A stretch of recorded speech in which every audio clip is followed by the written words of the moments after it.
L'échec sur le fil de Norbert Hofer au second tour de l'élection présidentielle autrichienne, c'est une quasi-victoire. Un avis partagé par Hofer, par les partis d'extrême droite européens et en premier lieu par ses partisans. Ça n'a pas d'importance la manière dont cela va tourner, de savoir si Hofer sera président ou pas. C'est tout simplement une étape capitale pour atteindre notre but. Je sens que c'est un tournant pour toute l'Europe. Nous sommes très heureux.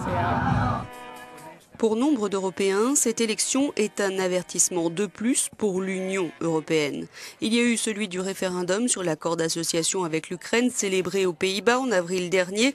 L'écrasante victoire du non avait alors été capitalisée par Geert Wilders, leader du Parti de la Liberté, islamophobe d'extrême droite, et elle avait surtout été présentée comme un vote de défiance envers l'Union européenne. Et puis, il y aura le référendum britannique qui pourrait sceller le destin de l'Union. L'autre grand trait d'union entre les partis radicaux de la vieille Europe, c'est le rejet de l'immigration, voire l'islamophobie. En Allemagne, le mouvement Pegida en est l'expression la plus extrême, mais cette méfiance envers les musulmans est partagée par l'AfD.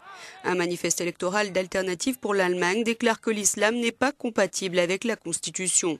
Récemment, l'AfD est entrée dans 3 parlements régionaux avec des scores allant de 12 à 24% des voix dans le Land de Saxe-Anhalt. C'est un mouvement européen, mais avec néanmoins un certain nombre d'éléments à souligner, c'est qu'il concerne plus le centre et le nord de l'Europe. En revanche, l'Espagne, le Portugal, l'Italie sont relativement épargnés. Certes, en Italie et même en Grèce, il y a Aube de Ré et la Ligue du Nord, mais c'est sans commune mesure avec le poids de partis comme le FPE, de partis comme le Front National, du Parti populaire danois ou des vrais Finlandais.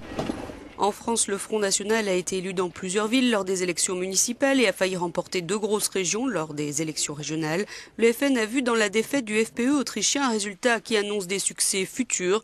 Selon la plupart des instituts de sondage français, Marine Le Pen sera présente au second tour des présidentielles de 2017 et elle est en position de gagner selon le candidat qui s'opposera à elle.